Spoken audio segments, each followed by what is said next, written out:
Good morning प्यारे बच्चों, कैसे हैं आप सब। मैं साहिल रावत स्वागत करता हूं आपका आज की क्लास में। तो चलिए बच्चों, चलते हैं क्लास की तरफ। आपको याद होगा बच्चों, हम पढ़ रहे थे टेंसेस, ग्रामर का अपना एक टॉपिक, और हम पहुंच चुके थे बच्चों पढ़ते पढ़ते अपना पास्ट परफेक्ट टेंस की तरफ। तो बच्चों एक बार इसको रिवाइज कर लें। पास्ट टेंस के हमने डिफरेंट टाइप्स पढ़े, जिसमें हमारा फर्स्ट टाइप था simple past, past continuous, and then past perfect tense पे बच्चों हम पहुंचे थे।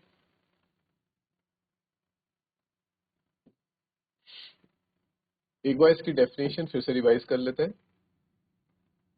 Use to describe an action completed before a certain moment in the past, usually a long time ago. ठीक है बच्चों, हमने देखा था कि ऐसा कोई एक्शन जो कि पास्ट में किसी पर्टिकुलर टाइम से पहले हो चुका हो, और मोस्टली वो डिनोट करता है ऐसे टाइम को जो कि काफी पहले हो चुका है। ठीक है बच्चों, that has happened a long time ago. If two actions happened in the past, past perfect is used to show the action that took place earlier. ठीक है बच्चों, अगर दो एक्शंस हुए हैं हमारे पास्ट में, तो पास्ट परफेक्ट उस वाले एक्शन को शो करेगा जो कि पहले हुआ होगा। दो एक्शन में से एक एक्शन पहले होगा, एक एक्शन बाद में होगा, तो जो एक्शन पहले होगा उसको हमारा पास्ट परफेक्ट टेंस डिनोट करेगा। ठीक है, इतना हमने पढ़ा था बच्चों। इसको एग्जाम्पल से समझते हैं। The patient had died before the doctor came. तो डेफिनेशन के साथ समझते हुए चलिए बच्चों, डेफिनेशन क्या बोल रही थी कि किसी पर्टिकुलर टाइम से पहले ही कोई चीज, कोई एक्शन परफॉर्म हो चुका है। तो इस सेंटेंस के थ्रू आप समझ पा रहे होंगे बच्चों कि डॉक्टर के आने से पहले ही पेशेंट की मृत्यु हो गई। तो पर्टिकुलर टाइम क्या है यहाँ पे, अ सर्टेन मोमेंट क्या है, डॉक्टर का आना, डॉक्टर का आना। बट जो एक्शन है वो ऑलरेडी परफॉर्म हो चुका है, और वो एक्शन क्या है बच्चों कि जो हमारा पेशेंट है, ही हैज पास्ड अवे, उसकी मृत्यु हो गई थी डॉक्टर के आने से पहले। तो ऐसे सेंटेंसेस में बच्चों हम यूज करते हैं पास्ट परफेक्ट टेंस। किसी मोमेंट से पहले ही कोई काम हो चुका होता है, there we use past perfect tense. Rules देख लेते हैं बच्चों। Rule number 1, assertive rule. The rule says subject, had, verbs, third form. The thing here to be remembered is verbs third form. ठीक है, verb की थर्ड फॉर्म यूज करनी है बच्चों, इस बात का आप ध्यान रखना।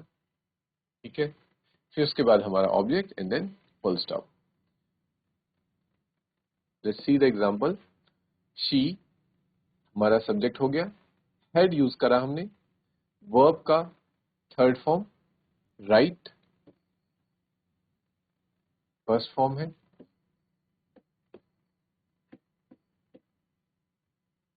Second form wrote, third form written. ये चीजें मैं कई बार रिपीट कर चुका हूं, और रिपीट इसलिए कर रहा हूं ताकि आप लोग याद रखें। ठीक है, तो we have used the third form written a letter. ठीक है बच्चों, क्लियर है। She had written a letter, कि वो लेटर लिख चुकी है। तो ये काम परफॉर्म हो चुका है बच्चों, किसी सर्टेन मोमेंट से पहले वो लेटर लिख चुकी है। ठीक है, इसी में as I told you earlier कि असर्टिव सेंटेंस में अगर हम नॉट लगा देते हैं तो हमारा नेगेटिव सेंटेंस बन जाता है बच्चों। ठीक है, तो देखो, रूल में सिर्फ चेंज इतना करना है कि सब्जेक्ट प्लस हेड, हेड के बाद बच्चों हम अपना नॉट लगाएंगे। एक चीज यहाँ पे मिसिंग है, उसको आप करेक्ट कर लीजिए। वर्ब की थर्ड फॉर्म देन ऑब्जेक्ट। ठीक है, subject plus had not, verb third form and then object, last में फुल स्टॉप। एग्जाम्पल देखिए इसका। She had not written a letter, not written a letter. ठीक है, डिफरेंस समझ आया। असर्टिव में हम कहेंगे she had written a letter, और नेगेटिव में हम कहेंगे she had not written a letter. Clear है बच्चों इतना? ओके,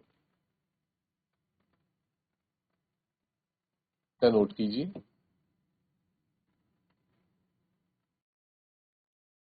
अगला रूल आता है बच्चों हमारे पास इंटेरोगेटिव रूल। इंटेरोगेटिव रूल में बच्चों मैंने बताया आप लोगों को, हियर वी आस्क क्वेश्चन, और जब भी क्वेश्चन पूछा जाएगा तो हमारा हेड पहले आ जाएगा बच्चों सब्जेक्ट से, ठीक है। वर्ब की थर्ड फॉर्म आएगी object and then question mark, ठीक है। मैंने कल भी आपको बोला था कि कंपैरेटिव स्टडी करते हुए चलना, आपके लिए पढ़ना आसान हो जाएगा, याद करना आसान हो जाएगा। देखो बच्चों यहाँ पे क्या था, सब्जेक्ट के बाद हेड था, वर्ब की थर्ड फॉर्म थी, ऑब्जेक्ट था और फुल स्टॉप था। इंटेरोगेटिव में करना कुछ नहीं है, सिर्फ इतना करना है, इस हेड को उठा के सब्जेक्ट से पहले लिख देना है। हेड को उठा के सब्जेक्ट से पहले लिख दिया, बाकी सारी की सारी चीजें आपको सेम मिलेंगी। वर्ब की थर्ड फॉर्म, वर्ब की थर्ड फॉर्म, ऑब्जेक्ट, ऑब्जेक्ट, और बस डिफरेंस इतना होगा बच्चों, क्योंकि असर्टिव या नेगेटिव में फुल स्टॉप लगता है हमारा, और इंटेरोगेटिव सेंटेंस में बच्चों हमारे पास क्वेश्चन मार्क लगता है, ठीक है। ऐसे लर्न करते हुए चलेंगे, ऐसे समझते हुए चलेंगे तो आपके लिए भी आसान होगा याद करना, ठीक है। आई होप इतना आप समझेंगे। सेंटेंस देखिए बच्चों इसका,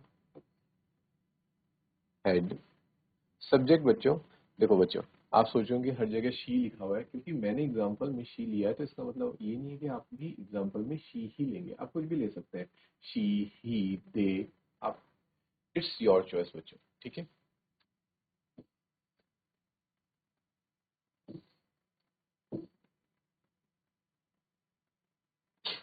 हेड, शी, वर्ब की थर्ड फॉर्म, रिटन, ऑब्जेक्ट हमारा बच्चों मैंने आपको बताया था ऑब्जेक्ट क्या होता है, सब्जेक्ट होता है जिसके बारे में बात हो रही है, और उस सब्जेक्ट के बारे में क्या बात हो रही है, दैट इज आवर ऑब्जेक्ट, ठीक है। तो सब्जेक्ट हमारा क्या कर रहा है, सब्जेक्ट कुछ लिख रहा है, she is writing something, so what is she writing, she is writing a letter, तो अ लेटर हमारा बच्चों ऑब्जेक्ट हो गया हमारा यहाँ पे। तो मेरे हिसाब से आप लोगों को इनको कहते हैं बच्चों पार्ट्स ऑफ स्पीच। एक स्पीच है जो हमारा सेंटेंस है, उसमें जितने भी वर्ड्स आ रहे हैं वो क्या सिग्निफाई कर रहे हैं, क्या वो सब्जेक्ट है, क्या वो वर्ब है, क्या वो हेल्पिंग वर्ब है, नाउन है, प्रोनाउन है, ठीक है बच्चों, एडवर्ब है, एडजेक्टिव है, ऑब्जेक्ट है, ये सारी चीजें हमें समझनी है बच्चों। धीरे धीरे हम ये चीजें समझते चलेंगे, अभी हम टेंसेस पढ़ रहे हैं, जब हम अदर पार्ट्स ऑफ स्पीच भी पढ़ेंगे, एडवर्ब पढ़ेंगे, एडजेक्टिव पढ़ेंगे, ये सारी चीजें पढ़ेंगे, तो हम समझेंगे कि किस वर्ड का क्या मीनिंग होता है और क्या सिग्निफाई करता है, ठीक है। फिलहाल इतना समझेंगे। एग्जाम्पल हो गया, had she written a letter and then question mark. यहाँ पे बच्चों आप एक क्वेश्चन मुझसे भी पूछ सकते हैं कि सर, जब हमने पहले प्रेजेंट कॉन्टिन्यूस पढ़ा, पास्ट कॉन्टिन्यूस पढ़ा, या फिर पास्ट सिंपल पास्ट पढ़ा, वहां पे हम बच्चों देखो सिंपल पास्ट में क्या था बच्चों, पास्ट कॉन्टिन्यूस में क्या था, वॉज वर था, ठीक है। और सिंपल पास्ट में क्या था बच्चों, डिड नॉट था, ठीक है। तो जो वॉज वर था, यहाँ पे मैंने आप लोगों को बताया बच्चों कि ये वॉज और वर आता है अकॉर्डिंग टू, अकॉर्डिंग आता है बच्चों वॉज वर,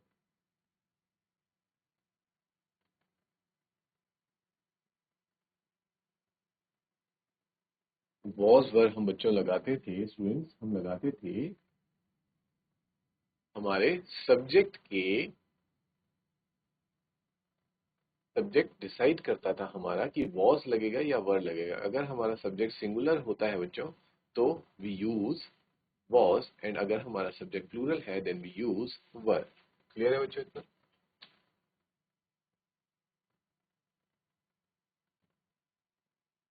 तो जो क्वेश्चन बच्चों आप मुझसे पूछ सकते हैं कि सर यहाँ पे हम पास्ट परफेक्ट टेंस में हैड बीन यूज कर रहे हैं, तो क्या वो हमारे सब्जेक्ट पे डिपेंड नहीं करेगा, है ना, ये क्वेश्चन आपका हो सकता है। बिल्कुल बच्चों, आप ये क्वेश्चन मुझसे पूछ सकते हो कि सर यहाँ पे जो हेड है वो क्यों डिपेंड नहीं है सब्जेक्ट पे। तो बच्चों ध्यान से सुनो, हेड सब्जेक्ट पे डिपेंड नहीं होता, चाहे हमारा सब्जेक्ट सिंगुलर है या फिर हमारा सब्जेक्ट प्लूरल है, हम हमेशा हैड ही यूज करते हैं, ये आपको याद रखना है। Whether it is singular, whether our subject is either singular और plural,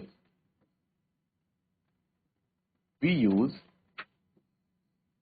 had with both of them, दोनों के साथ हम हैड यूज करेंगे। ठीक है, had she written a letter question mark. अब बच्चों लास्ट रूल है हमारा नेगेटिव इंटेरोगेटिव रूल, जो कि मैंने आपको कल बताया था। हमें कैसे याद करना है, आप लोगों को याद होगा, कुछ नहीं करना है, सिर्फ इंटेरोगेटिव सेंटेंस का जो रूल है उसमें आपको नॉट ऐड कर देना है। देखो हैड, यहाँ पे भी हैड है, सब्जेक्ट सब्जेक्ट है, बस जो वर्ब का थर्ड फॉर्म है और सब्जेक्ट के बीच में बच्चों आपको एक नॉट ऐड करना है। देन वर्ब की third form object and question mark, बाकी सारा आप लोगों को सेम मिलेगा बच्चों। ठीक है, सेंटेंस देखो, had she not written a letter. तो इंटेरोगेटिव में जो सेंटेंस हमारा बनता था बच्चों, had she written a letter, यहाँ पे आके वो सेंटेंस बन जाता है बच्चों, had she not written a letter. ठीक है, क्लियर है इतना? मेरे हिसाब से जहां तक मुझे लगता है आप लोगों को पास्ट परफेक्ट टेंस क्लियर हो गया होगा। अब बढ़ते हैं बच्चों हमारा पास्ट टेंस का आखिरी type, and that is past perfect continuous tense. Note कर लीजिए बच्चों, whatever it is written here। Rule number 3 rule number 4 को ऐड कर दीजिए। तब बढ़ते हैं हम पास्ट परफेक्ट कंटीन्यूअस की तरफ। हाँ जी बच्चों, आ जाइए। हमारा पास्ट टेंस का fourth type that is past perfect continuous tense. बच्चों एज द नेम सजेस्ट कि इसमें हमें परफेक्ट टेंस भी और कॉन्टिन्यूअस टेंस भी दोनों ही देखने को मिलेंगे। ठीक है, तो दोनों का कुछ मिली भगत सी आपको देखने को मिलेगी। पास्ट परफेक्ट टेंस भी दिखेगा यहाँ पे और पास्ट कॉन्टिन्यूअस टेंस भी देखने को मिलेगा। ठीक है बच्चों, क्लियर है?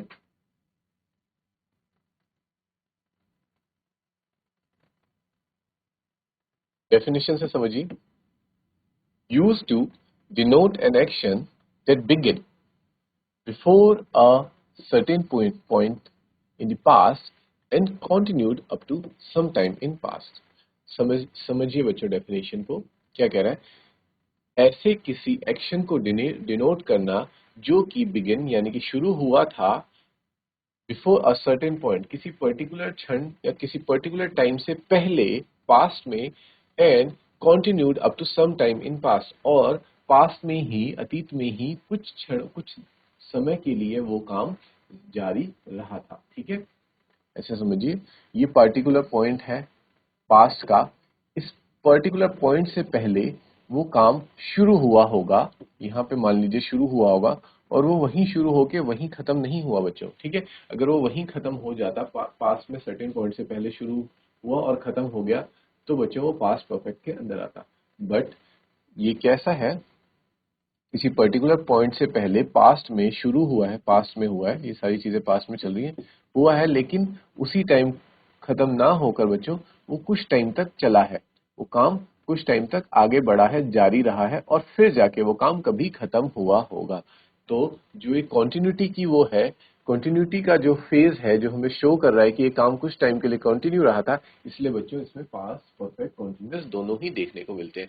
पास्ट परफेक्ट इसलिए है क्योंकि पास्ट में किसी सर्टेन पॉइंट से पहले का काम हुआ है, एक्शन है ये, लेकिन सिर्फ उसी वक्त शुरू होके खत्म नहीं हुआ, कुछ टाइम तक के लिए वो काम जारी रहा, इसलिए ये पास्ट परफेक्ट कंटिन्यूअस टेंस के अंदर ये सभी एक्शंस हम यूज करते हैं। ठीक है बच्चों, क्लियर है इतना? डेफिनेशन क्लियर होगी होगी?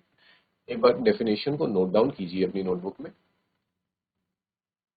तो ये डेफिनेशंस आपके लिए बहुत इंपॉर्टेंट है। ठीक है, इन्हें नोट डाउन डेफिनेटली कीजिए, क्योंकि ये डेफिनेशंस के थ्रू ही आप समझ पाएंगे कि कौन सा टेंस क्या बताना चाह रहा है। सिर्फ और सिर्फ अगर आप रूल्स याद करने की सोचेंगे तो रूल्स रटने से फायदा नहीं होगा, आपको ये पता भी होना चाहिए कि किस टेंस का मतलब क्या है। ठीक है, क्या टेंस हमें जो हमारा टाइम इंटरवल है उसमें किस पीरियड की बात करता है।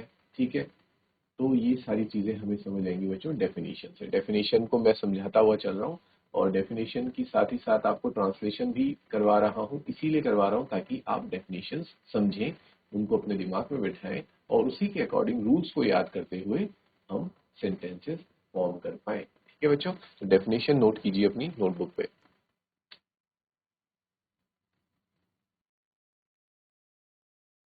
आई होप बच्चों आप डेफिनेशन नोट करने के साथ इसे समझ भी चुके होंगे। बस आपको अब क्या करना है, डेफिनेशन को याद करना है और अपने माइंड में समझना है। ठीक है, आगे बढ़ते हैं। देखो डेफिनेशन के साथ साथ हमें एग्जाम्पल देके भी समझाया गया है कि I had been learning English in this school for 20 days. क्या कह रहा है example, I had been learning English in this school for 20 days. ठीक है, अब देखो बच्चों मैं आपको इसको थोड़ा फिर से हम चलते हैं। मैं आपको सारा नंबर लाइन के थ्रू समझा रहा हूँ। नंबर लाइन के थ्रू क्यों समझा रहा हूँ, क्योंकि देखो इंग्लिश के साथ भी मैथ्स को अगर हम इन्वॉल्व कर दें तो पढ़ाई थोड़ी और इंटरेस्टिंग हो जाएगी। मैथ्स भी इंटरेस्टिंग हो जाएगी, इंग्लिश भी इंटरेस्टिंग हो जाएगी। ठीक है बच्चों, सब्जेक्ट्स आपस में एक दूसरे से इंटर रिलेटेड रहते हैं, सब सारी चीजें एक दूसरे से कनेक्टेड है। तो इसी तरीके से हम कनेक्ट करते हुए पढ़ेंगे तो हमारे लिए चीजों को समझना बहुत आसान हो जाएगा। ठीक है, तो नंबर लाइन क्योंकि बच्चे सभी को आती है, सब समझते हैं नंबर लाइन, और नंबर लाइन से समय को समझ पाना थोड़ा इजी हो जाता है। ठीक है, तो ये मान लीजिए हमारा ओरिजिन जो कि हमारा प्रेजेंट है। इससे आगे हम जाते हैं तो मैंने बताया था बच्चों फ्यूचर होता है। इससे पीछे जाते हैं तो पास्ट होता है। इसको अपना प्रेजेंट मान लीजिए, क्योंकि प्रेजेंट ये सारा का सारा फ्यूचर है और इससे पीछे सारा पास्ट है। तो फ्यूचर और पास्ट बहुत सारे हैं। फ्यूचर भी इन्फिनाइट है, पास्ट भी इन्फिनाइट है, पर हमें नहीं पता कि ये समय कब से चला आ रहा है ना। आपको पता है क्या समय किस दिन शुरू हुआ, ये समय कब जाके खत्म होगा? हम भले ही रहे ना रहे, हमारी एक वैलिडिटी है। ठीक है, एक एक्सपायरी डेट है, बट टाइम की एक्सपायरी डेट तो है नहीं। नो वन नोज कि टाइम कब शुरू हुआ होगा, और no one also don't know कि कब जाके टाइम रुकेगा। ठीक है, तो future and past are infinite but present is just in this moment. ठीक है, ऐसे याद कर सकते हैं कि भाई फ्यूचर तो हमारा इन्फिनाइट है, पास्ट भी हमारा इन्फिनाइट है। जैसे होता है ना नंबर लाइन में, इधर के साइड राइट साइड जाएंगे तो प्लस इन्फिनिटी की तरफ जाते हैं, और नंबर लाइन में लेफ्ट साइड जाएंगे तो माइनस इन्फिनिटी की तरफ जाते हैं। समझ पा रहे हैं, चीजों को रिलेट कर पा रहे हैं? मजा आ रहा है ना बच्चों पढ़ने में? हाँ, तो रिलेट करते पढ़िए, मजे लेते पढ़िए। प्रेजेंट हमारा क्या है बच्चों? Right now. अभी आप इस क्लास में बैठ के मुझे देख रहे हैं, पढ़ रहे हैं, समझ रहे हैं, यही बच्चों प्रेजेंट है। फ्यूचर में एग्जाम होगा, एग्जाम में टेंसेस के क्वेश्चन आएंगे, वो क्वेश्चन आप सही करेंगे या नहीं करेंगे या गलतियां करेंगे, वो सब कुछ क्या है बच्चों? वो सब फ्यूचर है। और ठीक है, और मे भी पास्ट में पिछली क्लासेस में भी टेंसेस के ऊपर क्वेश्चन आए होंगे, और बिकॉज आपको ये रूल्स नहीं पता थे, डेफिनेशंस नहीं पता थी, आप मे भी गलत करके आए होंगे, और क्या पता किसी को पता होंगी तो वो सही करके आया होगा। तो वो सारी चीजें पास्ट हो गई, और आने वाला टाइम कि टेंसेस में हमारे नंबर अच्छे आएंगे नहीं आएंगे वो सब फ्यूचर हो गया। बट इस सबको डिसाइड कौन करता है बच्चों? हमारा present. Present is deciding everything. अभी आप बैठ के क्लास में कितनी अटेंशन के साथ, कितनी फोकस के साथ पढ़ रहे हैं, मेरी बातों को सुन रहे हैं और समझ रहे हैं, this will decide the marks you get in your future. ठीक है बच्चों, तो हमें प्रेजेंट में रहना है, राइट नाउ में रहना है। ठीक है, हाँ, तो मैं बताना ये चाह रहा था बच्चों कि जो ये सेंटेंस है I had been learning English in this school for 20 days, ये कुछ ऐसा कहना चाह रहा है। आई हैड बीन लर्निंग ना, तो ये पास्ट में लर्न किया है इसने, अभी लर्न नहीं कर रहा है बच्चों। क्योंकि अगर ये अभी लर्न कर रहा होता प्रेजेंट में तो ये बोलता आई हैव बीन लर्निंग।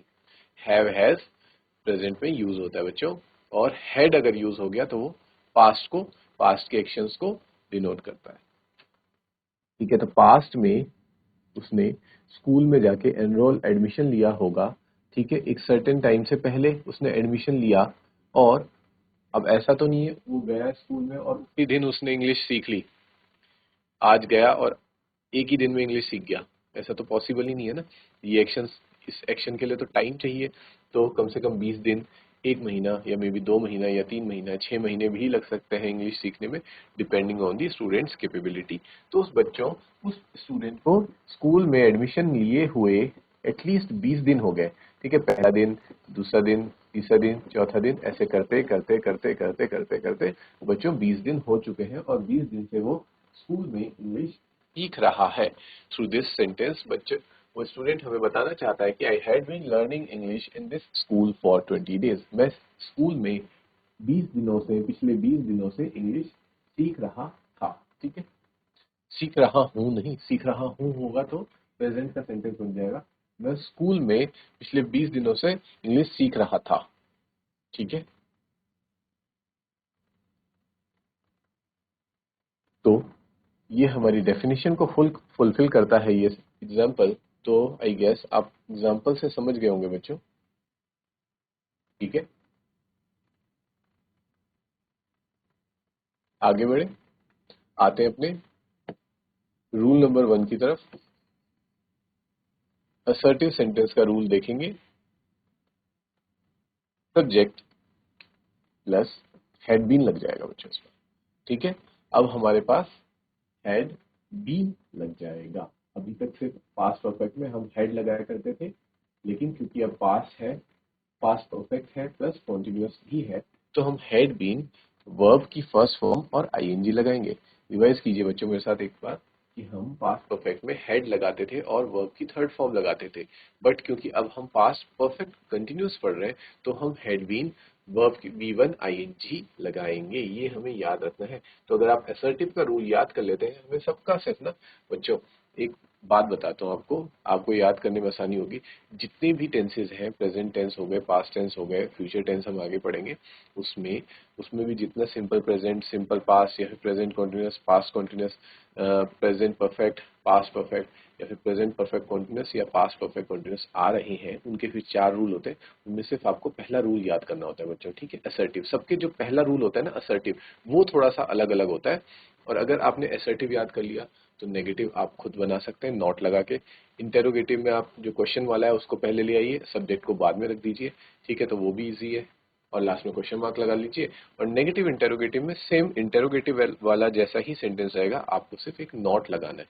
ठीक है, तो ऐसे आप याद कर सकते हैं। आपको सिर्फ और सिर्फ ध्यान देना है बच्चों, मोस्ट इंपॉर्टेंट हमारा यही होता है असर्टिव। अगर आपको असर्टिव याद हो गया है सबका, तो बाकी के सेंटेंसेस तो आप इजीली फॉर्म कर सकते हैं। ठीक है, तो सब्जेक्ट हैड बीन, वर्ब का first form ING, object and then full stop बच्चों। ठीक है, रीड करो इसका एग्जांपल खुद से। चलिए बच्चों देखो, रूल से मैच करते हुए चलना है हमें। सब्जेक्ट शी आ गया, हैड बीन। ठीक है, क्लियर है। वर्ब की फर्स्ट फॉर्म आईएनजी, राइटिंग लग गई। ठीक है, क्लियर होगा ना ये तो कि मैं काफी बार बता चुका हूँ, राइट फर्स्ट फॉर्म होती है, उसमें आईएनजी लगा देंगे तो राइटिंग बन जाता है। ठीक है, राइटिंग, ऑब्जेक्ट हमारा अ लेटर हो गया एंड देन फुल स्टॉप। ठीक है बच्चों, इसी के साथ अब मैं चाहता हूँ कि रूल 2, रूल 3 और रूल 4 आप एक बार इसे बिना देखे हुए खुद से नोटबुक में बनाइए। ठीक है, एंड देन चेक कीजिए अपना, यहाँ से देखिए कि आपने जो रूल्स बनाए हैं या सेंटेंस बनाए हैं वो सही है या नहीं। ठीक है, I am giving you 2 minutes for this. बना के देखिए। असर्टिव मैंने आप लोगों को बता दिया, नेगेटिव इंटेरोगेटिव और नेगेटिव इंटेरोगेटिव बच्चों आप खुद बना के बनाने की कोशिश करिए। ठीक है,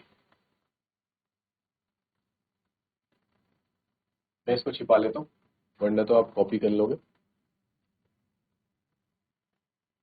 देखो ये रहा हमारा असर्टिव।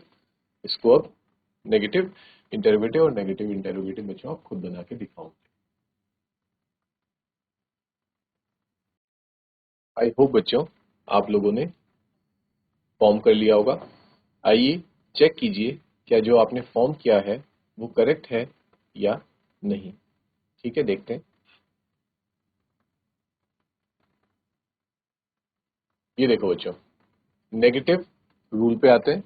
रूल क्या कह रहा है, मैंने क्या कहा था आपको, जैसे असर्टिव रूल है, असर्टिव रूल में सिर्फ आपको नॉट ही इंसर्ट करना है, आपका नेगेटिव रूल बन जाएगा। सब्जेक्ट है हैड बीन है ना, आपको कहाँ नॉट को लगाना है, हैड नॉट बीन। बीन से पहले नॉट को लगा दो बच्चों, आपका नेगेटिव बन जाएगा हैड नॉट बीन। बाकी सारा सेम है, वर्ब का फर्स्ट फॉर्म। ठीक है, ING and object, everything is same और लास्ट में फुल स्टॉप। ठीक है, आइए चलो इसका वो देख लेते हैं एग्जांपल। चेक करो बच्चों, यही बनाया आपने, she had not been writing a letter. ठीक है, देखो she had been writing a letter और यहाँ पे क्या हो गया, she had not been writing a letter. Clear है बच्चों, ज्यादा डिफरेंस है नहीं, इजी है याद करना। बच्चे पता नहीं क्यों टेंसेस से फालतू में ही डरते हैं, जबकि इतना इजी है। रूल नंबर 3 देखो, इंटेरोगेटिव में मैंने क्या बोला था, कुछ नहीं, हेड को सब्जेक्ट से उठा के पहले लिख दो।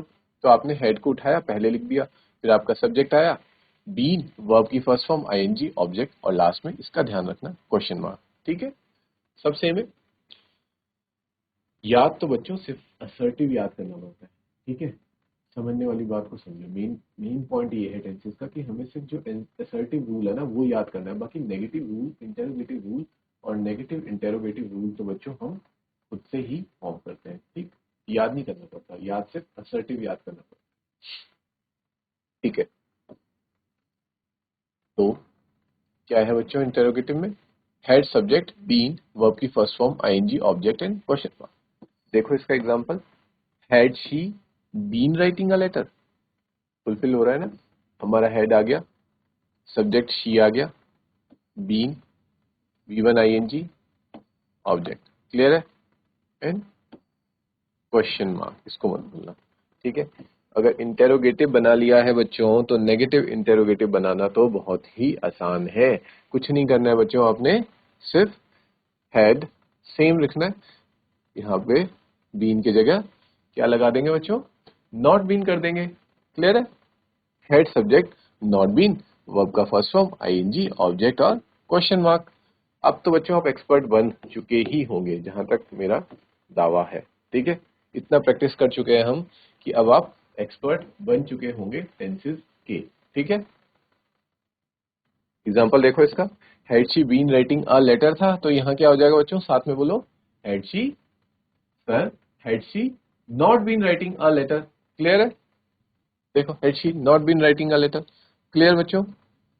आई होप कोई दिक्कत नहीं होगी, कोई दिक्कत परेशानी नहीं है।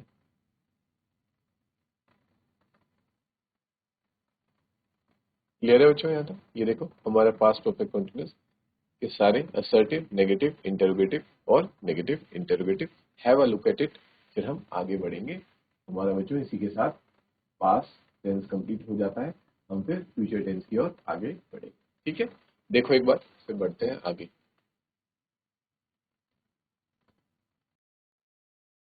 क्लियर है बच्चों इतना यहाँ तक, आगे बढ़ा जाए, ठीक है, आगे बढ़ते हैं। अब आते हैं हम अपना थर्ड टेंस पे, जो कि है बच्चों हमारा फ्यूचर टेंस, भविष्यत काल।